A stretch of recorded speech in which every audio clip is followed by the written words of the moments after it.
आज शारदीय नवरात्रि का 5वां दिन है और इस दिन मां स्कंद माता की पूजा की जाती है। भगवती के स्कंद माता स्वरूप की उपासना शारदीय नवरात्रि की पंचमी तिथि पर विशेष रूप से की जाती है। देवी के स्वरूप की आराधना से जहां व्यक्ति की मनोकामनाएं पूरी होती हैं, तो वहीं उसके मोक्ष का मार्ग भी सुलभ हो जाता है। अब मन में सवाल ये उठता है कि मां स्कंद माता का नाम पड़ा तो कैसे पड़ा। दरअसल देवी के स्वरूप के नाम का अर्थ भी विशेष है। स्कंद मतलब भगवान कार्तिकेय है, इसलिए इनके नाम का मतलब स्कंद की माता है। मां स्कंद माता का रूप बड़ा मनमोहक है। उनकी 4 भुजाएं हैं। देवी 2 हाथों में कमल, एक हाथ में कार्तिकेय और एक हाथ से अभय मुद्रा धारण किए हुए हैं। वहीं अब ये जानना जरूरी है कि मां स्कंद माता की पूजा क्यों की जाती है, उनके स्वरूप के पीछे का रहस्य क्या है। पूजा के वक्त ऐसी कौन सी सामग्री का इस्तेमाल करें जिससे मां भगवती को प्रसन्न किया जा सकता है। इन सभी सवालों के जवाब मिलेंगे। हम यहाँ पर आपके इन सवालों के जवाब देने का पूरा प्रयास करेंगे। तो आज शारदीय नवरात्र का 5वां दिन, आज मां स्कंद माता के स्वरूप की पूजा की जाती है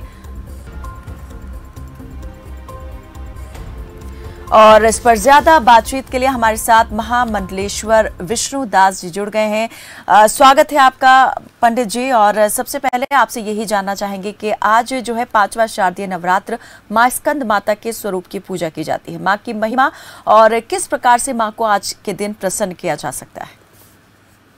खबर फास्ट के सबको और सभी बधाई, शुभ और साधुवाद और मां भगवती की कृपा बनी रहे सभी खबर फास्ट के ऊपर, सभी खबर जो खबर फास्ट दिख रहे हैं उनके ऊपर।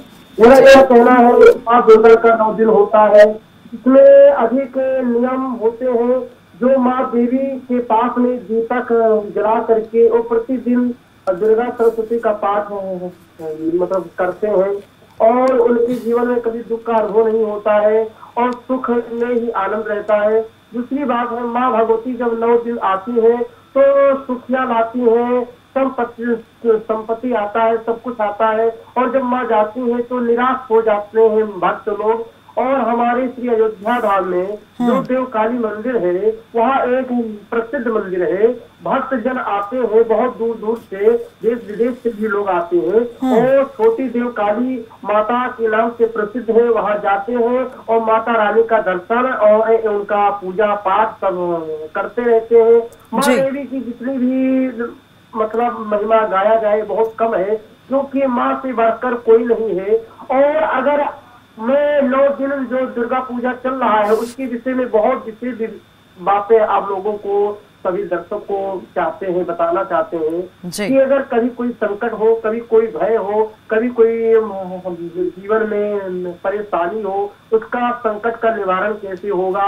आज इस माँ दुर्गा के जो नवरात्रि है इसके ऊपर हम बता रहे हैं आप लोगों को कि माँ दुर्गा का जो चालसा है और एक श्लोक लिखा हुआ है कि नत्वा सरस्वती देवी शुद्ध्याम गुण्याम करोमि हम पारण्य प्रवेश आए लघु सिद्धांत कोमली। माँ भगवती जो है उनका इस मंत्र का स्मरण करने से माँ भगवती बुद्धि देती है और सही दिशा अपने पुत्रों को बताती है। उनके जीवन में कभी दुख का अनुभव नहीं होता है। जीवन का एक मतलब लक्ष्य दिख जाता है कि जीवन में क्या चाहिए करना, क्या नहीं चाहिए करना। और माँ की उपासना जो है आज जो हर क्षेत्र में, चाहे वो ग्राम क्षेत्र हो, चाहे विष्णु जी, हम ये भी आपसे जानना चाह रहे हैं, जो दर्शक भी इस बात को जानने के लिए जरूर मुझे लगता है कि वो उत्सुक होंगे कि आज किस प्रकार से माँ की पूजा अर्चना करनी चाहिए, किस प्रकार का भोग माँ को लगना चाहिए और कैसे वस्त्र धारण करें जो श्रद्धालु हैं, जिससे ज्यादा से ज्यादा जो कृपा है वो माँ की प्राप्त की जा सके। एक आसन पे बैठ करके और आसमनी और जो आसमन होता है एक पात्र ले लिया जाए, जिसमें फूल है, जिसमें मतलब फूल, दूबा और अक्षत का बड़ा विशेष ध्यान माना गया है, क्योंकि अक्षत माँ का स्वरूप है। तो ये अक्षत हुआ, फूल हुआ और तुलसी दल हुआ और भी कुमकुम हुआ। गणेश लक्ष्मी का पूजन होना चाहिए। इसके बाद माँ भगवती का पूजन होना चाहिए। और दूसरी बात है, जब तक पूजा ना हो तब तक फलाहार सेवन नहीं चाहिए करना।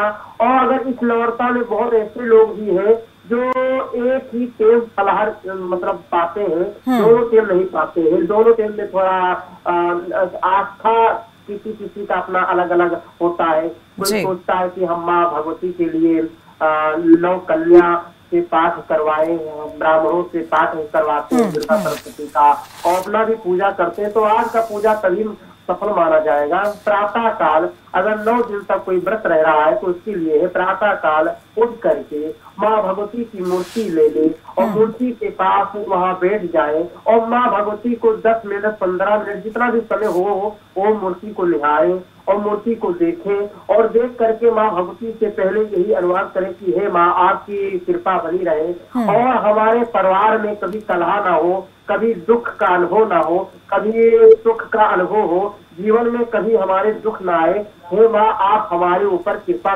करते रहिए। उसके बाद वो अपना आचमन करके माँ का विनियोग पढ़े, अगर उनको पढ़े लिखे संस्कृत का ज्ञान है तो उसके, अगर नहीं संस्कृत का ज्ञान है तो हिंदी में माँ भगवती का मतलब विनती कर ले, उनका नमस्कार कर ले। क्योंकि नमस्ते नमस्ते रुद्रा मन्यो या देवी, देवी का बहुत अधिक प्रभाव है।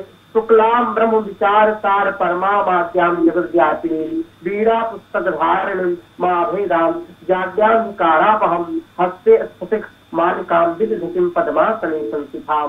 और माँ भगवती का भगवती चालीसा भी है और भी अन्य है, तो उनका स्मरण चाहिए करना।